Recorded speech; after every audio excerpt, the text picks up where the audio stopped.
오늘 창세기 21장 33절 말씀 가지고 에셀나무같이 성령자의 그늘같이 이런 제목으로 여러분들과 하나님의 말씀을 잠깐 나누려고 합니다.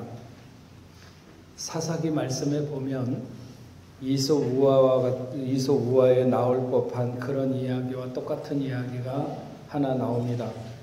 하루는 나무들이 자기들의 왕을 뽑기 위해서 감람나무를 찾아가서 네가 우리의 왕이 되라 이렇게 말을 합니다. 여기 감람나무는 올리브나무를 가리키는 것인데 우리나라 말로 감람나무라 이렇게 번역을 했습니다.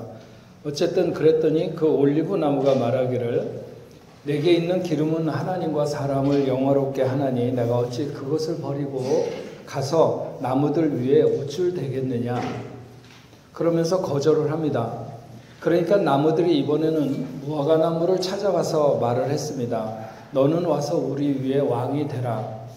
무화과나무가 말하죠. 나의 단 것과 나의 아름다운 열매를 내가 어찌 버리고 가서 나무들 위에 옷줄 되겠느냐. 나무들은 이번에 포도나무에게 똑같은 제안을 합니다.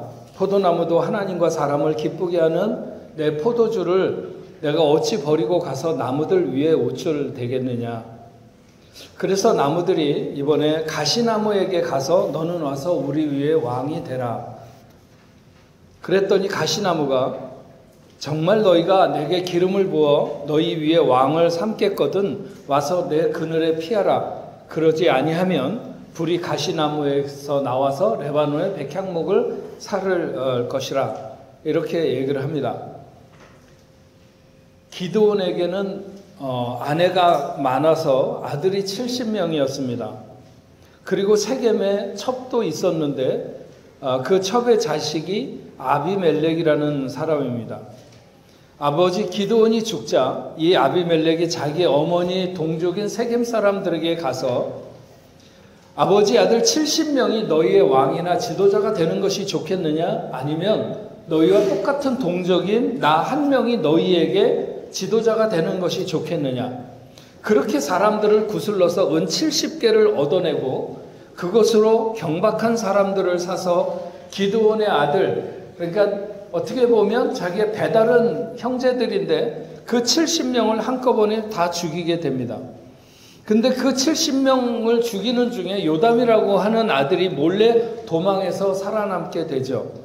사람들이 세겜 상수리 나무 곁에서 아비멜렉을 왕으로 세운다고 이렇게 추대식을 하니까 이 이야기를 듣고 요담이라고 하는 이 살아난 사람이 그리심산 꼭대기에 서서 세겜 사람들에게 외치면서 한 말이 제가 앞에서 얘기한 나무들이 누구를 왕으로 세우게 되는 그래서 결국은 가시나무를 왕으로 세우게 되었다고 하는 얘기를 요담이 그리심산에서 한 이야기인 것입니다. 올리브나무나 무화과나무나 포도나무 그들은 모두 아름다운 열매가 있고 기름과 포도주가 있는 나무입니다.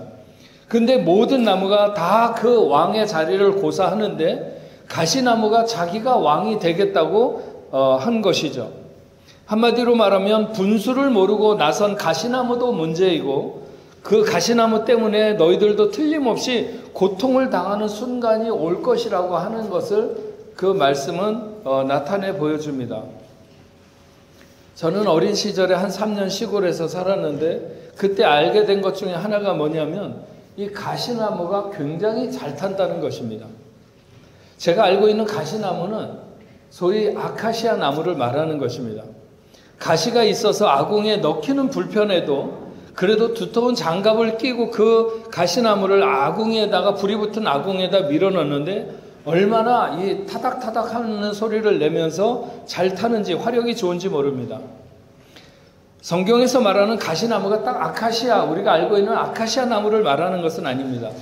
아무튼 가시나무가 다스리는 세상에 그 백성이 된다고 하는 것은 매우 고달프고 힘든 일이죠.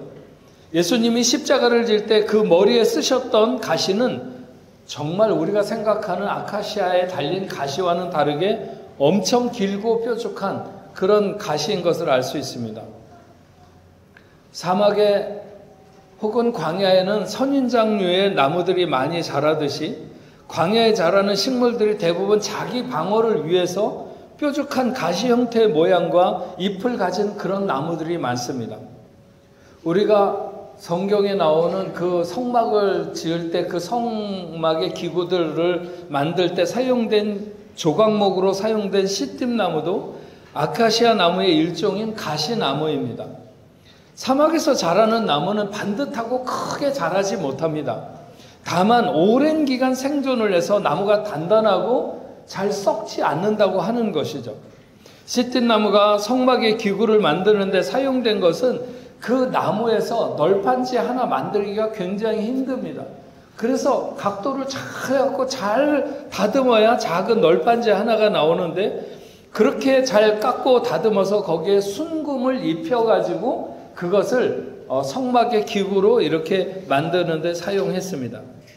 하나님도 레바논의 백향목, 여러분 레바논의 그 국기에 나와 있는 이 나무 그 표시가 있잖아요. 그게 이제 레바논의 백향목이라고 하는 건데, 얼마나 나무가 준수한지 모르는데 하나님도 레바논의 백향목이 얼마나 준수한지 잘 아신다는 거죠. 하지만 그것을 사용하지 않으시고 광야에서 자라는 그 시띠나무를 사용하셨습니다. 보잘것없고 뭐가 난 인생이라 할지라도 잘 다듬어서 예수 보혈로 우리를 씌워주시듯이 정금으로 씌워진다면 우리는 하나님 나라의 일꾼으로 한 모퉁이의 귀한 역할을 감당하는 사람들이 될 수 있는 줄로 믿습니다. 오늘 여러분들과 함께 생각하며 은혜를 나누려고 하는 이 나무는 에셀나무입니다. 아브라함이 그랄이라고 하는 곳에 내려가서 살았습니다. 그랄은 유대 땅, 소위 말하면 가나안 땅의 저 밑에 지방인데, 우리가 아는 대로 처음 그곳에 갈 때 그 안에 사라를 누이라고 속이면서 정착하려고 했고, 하나님의 강력한 역사로 아비멜렉 왕에게 데려갔던 사라를 다시 아브라함에게로 돌아오게 하죠. 아브라함의 우물을 빼앗기는 시련도 있었지만 아브라함이 결국 그랄 왕 아비멜렉과 평화의 협정을 맺고 안정을 도모하게 됩니다. 그랄은 지금으로 따지면 그 팔레스타인 사람들이 살고 있는 가자 지구, 거기에 어디 한 부분 정도 될 것입니다. 그리고 부엘세바, 오늘 아브라함이 에셀나무를 심었다고 하는 부엘세바는 거기에서 사해바다 쪽으로 내륙으로 좀 더 들어와서 떨어진 곳입니다.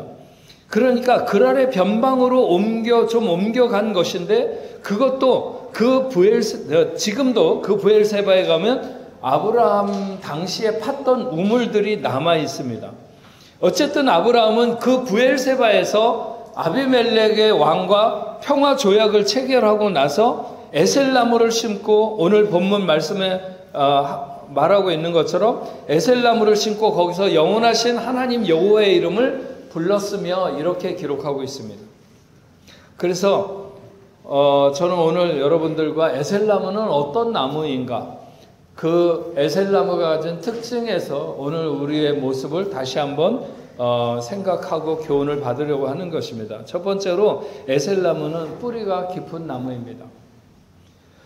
환경이 좋은 곳에서 자라는 나무는 뿌리를 깊이 내릴 필요가 없습니다. 그래서 사실 이 프랑스 같이 기후가 좋고 물이 많고 이런 곳의 나무들은, 나무가 여러분 남은 이렇게 길에 나가면 플라스타너스라든지 아니면 무슨 마로니에라든지 이런 나무들이 어마어마하게 크고 그러니까 그 뿌리가 깊을 것 같지만 실상은 그렇지 않습니다. 그래서 좀 심하게 바람이 불면 그런 나무들이 많이 넘어갑니다. 그런 사막에서, 광야에서 뿌리를 내리는 나무는 좀 다릅니다. 그렇게 얕게 뿌리를 내렸다가는 금방 말라 죽거나 타 죽고 마는 것이죠. 에셀나무는 약 4m에서 10m까지 자란다고 합니다. 그런데 그 뿌리는 그 위로 자라는 그 나무의 크기의 10배 정도는 더 깊이 땅속으로 뿌리를 내린다고 합니다. 그러니까 다 자란 에셀나무의 뿌리는 지하 100m까지 내려간다고 볼 수 있는 것이죠. 100m면 건물로 30층 높이가 더 되는 것입니다. 그렇게 지하로 나무 한 그루의 뿌리가 뚫고 내려간다는 거죠.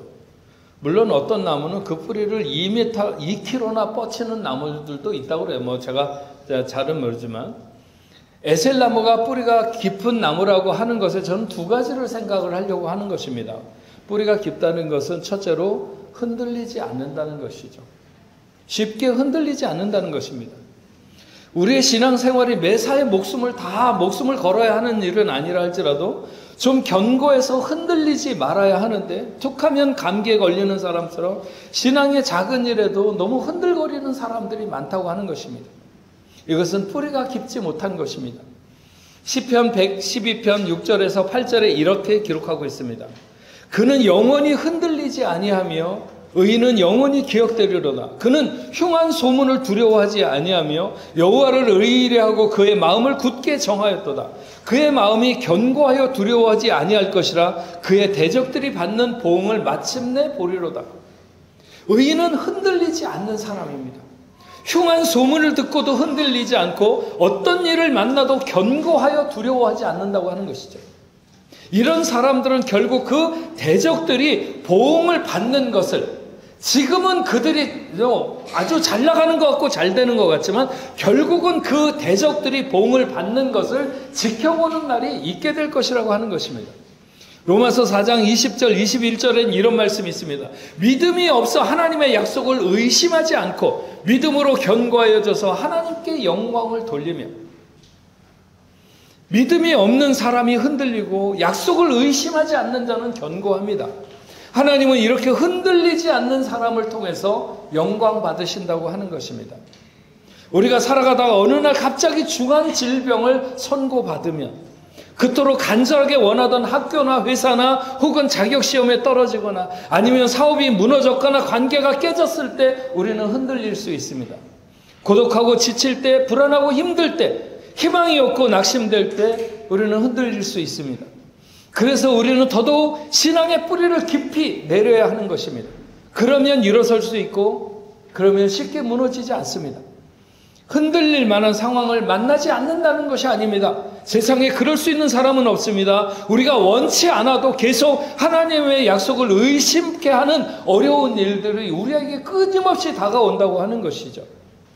믿음이란 바로 그때 필요한 것이고, 그때 흔들리지 않아야 하나님께 결국 영광을 돌릴 수 있는 사람이 될 수 있다고 하는 것입니다. 뿌리가 깊다고 하는 것은 또한 두 번째로 생명의 물줄기를 찾아서 애쓰고 있다고 하는 것입니다. 여러분, 펌프라고 하는 거 알죠? 지금 수도 있기 전에 있었던 그 펌프, 겨우 1m나 1m 20 정도만 땅 밖으로 나와 있지만 그 파이프는 땅 속으로 그것의 10배, 20배 깊이 내려가 있습니다. 그것은 물이 나오는 데까지 내려가서 다 있기 위해서인 것입니다. 에셀나무 뿌리가 땅 속으로 100m를 내려가는 것은 그냥 먹고 힘이 뻗쳐서 할 일이 없어서 공연히 그렇게 뿌리가 깊게 자라는 것이 아닙니다. 자기가 살기 위해 생명의 물줄기를 찾아 그렇게 밖으로 성장해야 할 것을 우선 뿌리를 성장하는데 사용하고 있는 것이죠. 그 힘을 쏟고 있는 것입니다. 부엘세바에 아브라함의 우물이 있다고 그랬는데 그 우물에 저도 두 번 가본 것 같은데 그 우물의 깊이가 얼마나 깊은지, 돌을 하나 이렇게 그 우물을 내려다보고 돌을 떨어뜨리면 우물도 크지 않아요. 이렇게 조그맣죠. 왜냐하면 이게 크면 무너지기 쉬우니까 조그맣게 이렇게 팠을 거라고 생각해. 사람 하나 겨우 들어갈 듯한 그 정도의 원으로 우물을 팠는데 정말 깜짝 놀랄 정도로 우물이 얼마나 깊은지 가운데다가 돌멩이를 하나 이렇게 떨어뜨리면 한참 있다가 그 떨어진 소리가 반영되어서 다시 들립니다. 그러니까 얼마나 깊이 내려가는가 하는 것을 알 수 있어요. 당시의 우물은 그들의 생명샘이었습니다. 그래서 우물 때문에 전쟁을 하기도 했었죠. 굴착기 같은 장비도 없던 시절에, 사람들이 들어가서 파야 되는 시절에 그 깊은 곳까지 들어가면 물을 얻기까지 깊이 우물을 팠습니다. 교회 생활이 대부분 같은 목적을 위해서 연결되어 있습니다. 그래도 그 중에 좀 더 반드시 필요한 생명적인 것, 그것이 바로 예배이며 말씀 공부이고 기도 생활 같은 개인의 영적 성장과 깊은 연관이 있는 것에 우리는 노력을 게을리해서는 안 된다고 하는 것입니다. 교회에 나와서 좋은 친구 만나는 것도 좋고 아니면 같이 어울려서 뭐 문화 클럽을 하는 것도 좋고 다 좋지만, 그러나 정말 어떻게 내 개인의 어떤 그 영적 성장, 생명과 닿아 있는 그런 것에 우리가 힘을 쏟지 않으면 안 된다는 거죠. 그 뿌리를 더 깊게 해야 그 어떤 가뭄의 시간에도 환난의 시간에도 죽지 않고 견딜 수 있는 것입니다. 프랑스에서 오래 살다 보니까는 저도 처음에 왔을 때는 여기 불란서 교회들이 무슨 바캉스를 한다고 그래서 정말 프랑스 다 죽었구나. 교회도 바캉스를 한단 말이야.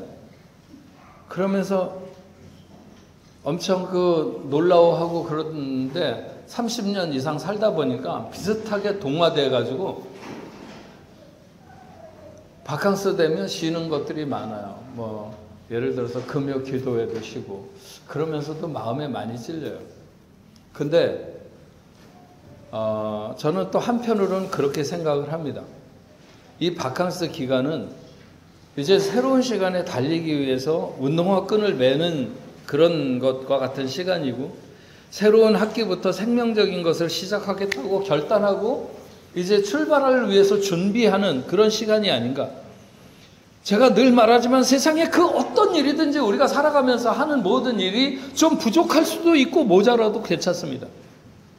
하지만 우리의 영혼은 생명과 연관된 일에 우리가 좀 더 집중하고 인내하고 그 생명의 물줄기를 찾아서 오늘도 쉼 없이 앞으로 나가야 되는 것, 이것은 우리가 멈추지 말아야 된다 하는 것입니다. 그래서 에셀나무는 뿌리가 깊은 나무인데 저와 여러분도 에셀나무와 같이 뿌리를 깊게 내리는, 그래서 흔들리지 않고 그 다음에 생명의 물줄기를 찾아나가는 여러분들 될 수 있기를 바랍니다. 두 번째로 에셀나무는 그늘이 좋은 나무입니다. 에셀나무가 그늘이 좋다는 것은 모든 나무의 그늘이 다 똑같지 않은가 할지 모르지만 그렇지 않습니다. 에셀나무는 실제로 다른 나무들보다 그 그늘의 온도가 훨씬 더 낮다는 것입니다. 에셀나무의 잎에는 특이하게 염분이 분사되어 수분을 훨씬 더 많이 이렇게 끌어당긴다고 하는 것입니다. 사막이나 광야는 일교차가 심한 곳입니다. 그래서 많은 그 새벽에 이슬이 형성되는데 식물들이 비 대신 이슬로 살아간다 이렇게 말할 수도 있습니다. 그래서 나무들이 이슬을 흡수하는데 아침에 다른 나무에 비해서 이 물방울이 에셀나무에 그렇게 많이 맺힌다는 거예요. 나무 전체의 물방울들이 이렇게 많이 맺혀 있는데 아침 해가 뜨면서 그것이 빛을 받아가지고 반짝거릴 때 그 아름다움이 굉장히 보석처럼 반짝거리는 아름다움이 있고, 뿐만 아니라 그렇게 맺혀있던 물방울들이 해가 나면서 증발하게 되는데 그때 나무를 둘러싼 수증기가 그 나무의 화관처럼 이렇게 피게 된다는 거예요. 그리고 그것은 또 그 나무 밑에 기온을 떨어뜨려서 시원함을 허락한다는 것이죠. 어떤 사람들은 구체적으로 그 에셀나무의 온도가 다른 나무의 온도보다 섭씨 3.3도에서 3.5도까지 낮춘다고 말을 합니다. 그러니까 에어컨은 아니지만 선풍기 정도는 된다고 말할 수 있는 거죠. 에셀나무는 더위에 지친 나그네들에게 쉬고 갈 수 있는, 그리고 쉬고 싶은 좋은 그늘이 좋은 나무인 것이죠. 사울이 이스라엘의 왕이 되었을 때 제대로 된 왕궁이 첫 번째 왕이었기 때문에 뭐 왕궁도 없고 뭐 어떤 여러 가지 그런 것이 없었어요. 뭐 신하들도 그렇고 후궁도 없었고. 근데 그는 처음 자신의 고향 기브아에서 왕이 된 이후에도 다스렸는데 성경에 보면 그는 기브아의 에셀나무 아래서 업무를 맡다고 성경에 기록하고 있습니다. 사무엘상 22장 6절 말씀에 보면 사울이 다윗과 그와 함께 있는 사람들이 나타났다 함을 들으니라. 그때 사울이 기브아 높은 곳에 손에 단창을 들고 에셀나무 아래에 앉았고 모든 신하도 그의 곁에 섰더니 했습니다. 그러니까 그가 왕의 업무를 그 에셀나무 밑에서 봤다고 하는 것을 알 수 있는 것이죠. 나중에 사울이 블레셋과의 싸움에서 죽고 그 아들들과 함께 벳산 성벽에 그 시신이 못 박혀 있다고 했을 때 그 소식을 들은 길앗의 야베스 사람들이 자기네들이 은혜 입은 것을 생각하고 밤새도록 달려가가지고 사울과 그 아들들의 시체를 그 벽에서 내려서 야베스로 가지고 돌아와서 거기서 화장을 하고 그 뼈를 가져다가 에셀나무 밑에 장사하고 7일 동안 금식했다. 성경에 그렇게 기록합니다. 그러니까 사울은 에셀나무 아래서 정사를 보았고 그가 죽어서도 에셀나무 아래에 묻혀서 영원한 안식을 갖게 된 것이죠. 여러분, 사람은 두 종류가 있습니다. 하나는 늘 좋은 그늘을 찾는 사람과 또 하나는 좋은 그늘이 되는 사람, 좋은 그늘을 만드는 사람입니다. 우리가 에셀나무 같은 사람이 되어야 한다는 것은 좋은 그늘을 찾는 사람이 되자는 것은 물론 아닙니다. 우리는 좋은 그늘이 되는 사람이 되어야 하는 것이죠. 요즘에 한국에 대학 나오고 성년이 되었으면서도 여전히 부모의 그늘만을 찾아드는 젊은이들이 많다고 그렇게 걱정하는 부모들이 많습니다. 때로 조금 더 늦게까지 부모의 그늘이 필요한 사람들도 있을 수 있습니다. 하지만 부모든 주변에 있는 사람이든 내가 좋은 그늘이 되고 싶은 사람과 좋은 그늘을 찾아드는 사람과는 확연히 다른 길을, 그 인생길을 가게 될 것이라고 하는 것입니다. 저희가 제자훈련을 하게 되면 필독서 중에 하나가 전능자의 그늘이라고 하는 책입니다. 좋은 그늘이 되어야 한다고 할 때 이 책을 쓰는 엘리자베스 엘리엇이 남편 짐 엘리엇의 삶과 신앙을 통해 그가 만든 좋은 그늘은 마치 전능자의 그늘이 아니겠는가, 이런 것이죠. 지난 6기 제자훈련생이었던 김선미 집사님이 그 전능자의 그늘을 거룩한 비효율이라, 이런 표현으로 독후감을 썼었는데 이성적이고 논리적인 사람들에겐 그렇게 잘 읽히는 책이 아닙니다. 엘리자베스 엘리엇이 글을 잘 썼던 어쨌든 짐 엘리엇이 복음의 빚진 자가 되어서 살아간 그 삶이야말로 복음을 모르는 많은 사람들에게 큰 그늘이 되었고 그것이 바로 전능자의 그늘 같은 삶이 아니겠는가 하는 것입니다. 악착같이 내 이익을 도모하며 어디가 좋은 그늘일까? 마치 하이에나가 죽은 고기를 찾아다니듯이 다닌다면 우리가 하나님의 자녀라고 하는 이름은 무색한 것이죠. 좋은 그늘을 찾는 사람이 아니라 좋은 그늘을 만드는 에셀나무 같은 여러분이 되시길 주의 이름으로 축원합니다. 마지막 세 번째로 에셀나무는 예배가 세워진 나무입니다. 오늘 말씀을 다시 읽어보면 아브라함은 브엘세바의 에셀나무를 심고 거기서 영원한 하나님 여호와의 이름을 불렀으며 했습니다. 에셀나무 그늘은 많은 사람이 쉼을 얻는 것이고 나그네가 머물고 싶어하는 그런 곳입니다. 에셀나무를 많이 심으면 사람들이 그만큼 많은 쉼을 얻고 거기에는 공동체가 형성될 수 있는 것이죠. 한국 사람들은 세계 어디를 가든지 가장 먼저 교회를 세우고 그 교회로 하여금 그 사회의 중심이 되도록 합니다. 에셀나무를 심는 것이죠. 그리고 그 에셀나무는 영원하신 하나님 여호와의 이름을 부르는 곳이 되도록 하는 것입니다. 아브라함이 브엘세바의 에셀나무를 심고 거기서 영원한 하나님 여호와의 이름을 불렀다는 것은 예배를 공식적으로 시작하는데 그 에셀나무를 심는 것과 그것이 깊은 연관이 있다고 하는 것을 나타내는 것입니다.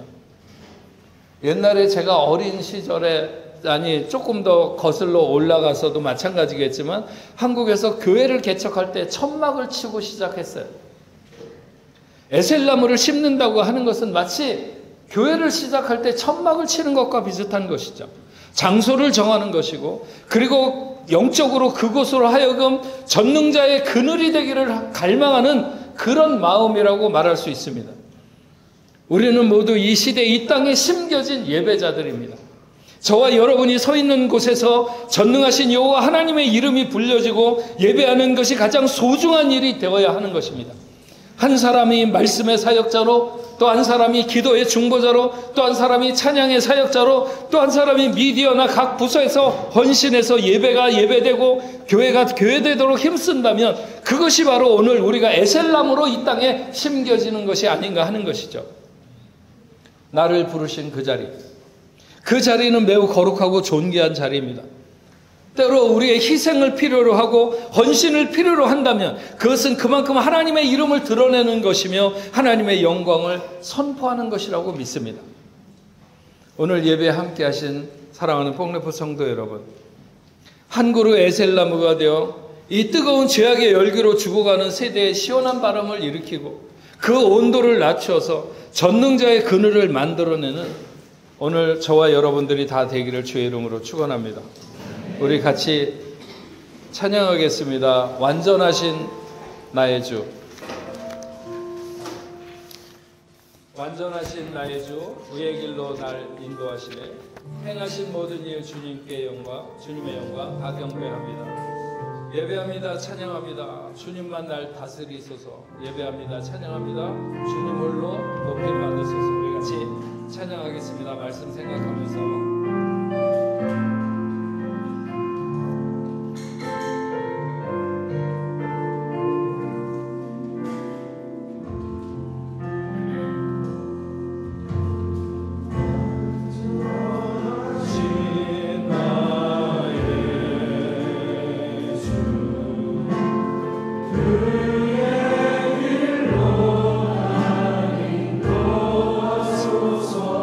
행하신 모든 일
정말 뿌리가 깊은 나무가 되어야 됩니다.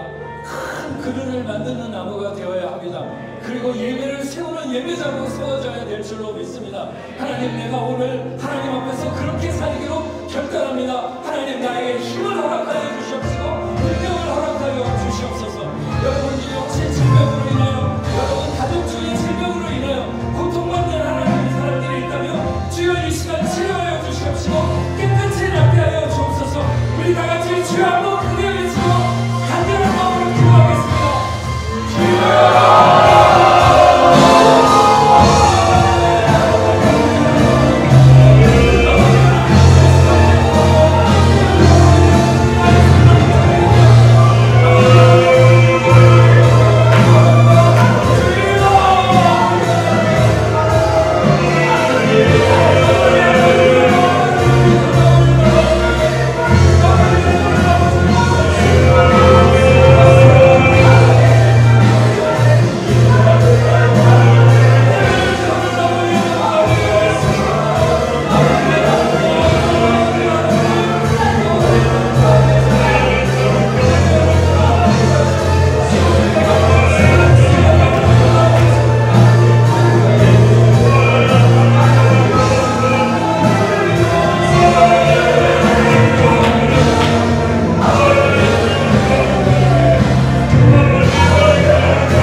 하나님 아버지, 오늘 우리가 창세기 21장 아브라함이 평화의 조약을 한 이후에 드디어 에셀나무를 신고 여호와의 이름을 불렀다고 합니다.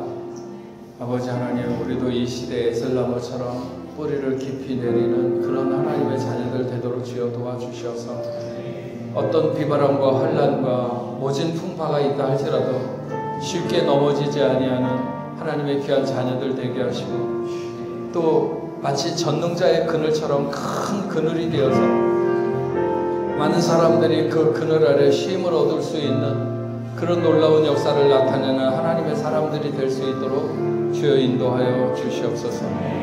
예배를 세우는 예배자로 오늘 서기를 원합니다. 아버지 하나님, 우리가 정말 생명적인 것에 마음을 쏟고 온 힘을 쏟아서 살아가는지 다시 한번 돌아보게 하시고, 다시 한번 하나님을 믿고 따르는 이 신앙을 우리의 삶의 중심에 두고 살아가는 하나님 귀한 자녀들 다 되게 하여 주시옵소서. 하나님, 특별히 당신의 사랑하는 귀한 자녀들 중에 질병으로 인하여 고통받는 자녀들, 아버지 하나님, 우리의 생사의 화복이 다 하나님의 손에 있고 우리의 질병의 나음도 연약함의 회복도 주님의 손에 있음을 우리가 고백합니다. 주님, 우리의 마음을 지배하고 있는 두려움과 그 낙심되는 것들 다 물러가게 하여 주시옵시고, 오직 믿음이 이기는 하나님의 귀한 자녀들 다 될 수 있도록 주여 도와주시옵소서. 어떤 질병이 우리를 고통스럽게 한다 할지라도 예수의 이름으로 아버지 하나님 물리칠 수 있도록 주여 도와주시옵시고, 강건함과 회복을 허락하여 주시옵기만을 간절히 바라고 원합니다. 아무리 수많은 의약품이 쏟아지고 의술이 발달한다 할지라도 아버지 하나님, 인생의 생명은 하나님의 손에 있는 것을 저희가 믿사오니 주여 아버지 하나님 함께하여 주셔서 모든 질병을 고치시는 주의 능력이 당신의 사랑하는 자녀들에게 함께하여 주셔서 불안감이 아버지는 물러가게 하시고 예수 그 이름만이 나타날 수 있는 귀한 역사가 있도록 있도록 주여 도와 주시옵기만을 간절히 바라고 원합니다. 아버지 하나님, 세균성 바이러스나 박테리아, 곰팡이 균이나 기생충 감염이나 호르몬 장애나 신경계, 혈류계, 호흡계, 아버지 하나님, 눈에 보이는 세계든지 보이지 않는 세계든지 아버지 하나님, 우리의 머리끝부터 발끝까지 우리를 정결하게 하시되 이 시간 예수의 이름으로 명하시다 모든 질병이 물러가고 깨끗이 낫는 귀한 역사 있게 하여 주시옵소서. 예수의 이름으로 명하노니, 예수의 이름으로 명하노니 모든 질병이 당신의 사랑하는 자녀들에서 떠날지어다 깨끗이 고쳐주시옵시고 아버지 하나님, 저들 마음의 소원을 응답하여 주시어서 응답받는 귀한 역사 있게 하여 주시옵소서. 오늘도 하나님 앞에 예배하며 귀한 예물을 올려드렸습니다. 주님 흠양하여 주시옵시고 하늘나라의 귀한 보화가 되게 하시며 마음껏 주의 뜻을 위하여 사용될 수 있도록 주님 인도하여 주시옵소서. 우리 교회가 함께 협력하고 있는 모든 선교지 위에도 하나님 함께하여 주옵소서. 오늘 하나님 앞에 처음 함께 나와 예배드린 당신의 사랑하는 귀한 자녀들이 있습니다. 김혜민, 김성호, 김수민, 이혜연, 김하은, 안주원, 송예훈, 임주연, 변상숙, 박윤채, 가원, 소원, 주원, 민선홍, 박진미, 이성원, 김지혜, 이상현, 한지수, 아버지 하나님 사랑하는 귀한 자녀들이 어떤 여정 가운데 오늘 이 자리에서 함께 예배 드렸든지 아버지 하나님, 저들을 통해서 영광 받으시며 저들의 생이 하나님 보시기에 합당하며 영광 돌릴 수 있는 복된 생이 될 수 있도록 저들의 가는 길을 추적하시며 하늘에 내리는 놀라운 은혜가 저들의 삶 위에 내릴 수 있도록 주님 역사하여 주시옵소서. 그래서 늘 하나님께 감사하며 영광 돌리는 복된 생활 되게 하시고 우리 복내포 교회 성도들 여러 곳에 지금 많이 흩어져 있사오니 아버지 하나님, 돌아오는 시간까지 안전하게 하시고 건강하게 하시고 저들이 계획하고 기도하고 꿈꾸는 모든 것들이 주의 뜻 안에 응답되는 귀한 역사 있게 하여 주시옵소서. 이제는 우리 주 예수 그리스도의 은혜와 하나님 아버지의 크신 사랑과 성령님의 감화 감동 위로 교통하심이 오늘 하나님 앞에 나와 예배하는 당신의 사랑하는 자녀들과 저들의 가정과 직장과 두고 온 고국교회 세계 만방에 흩어져 복음을 전하는 모든 선교사들과 그 사역지 위에 이제로부터 영원토록 함께 있을지어다. 아멘.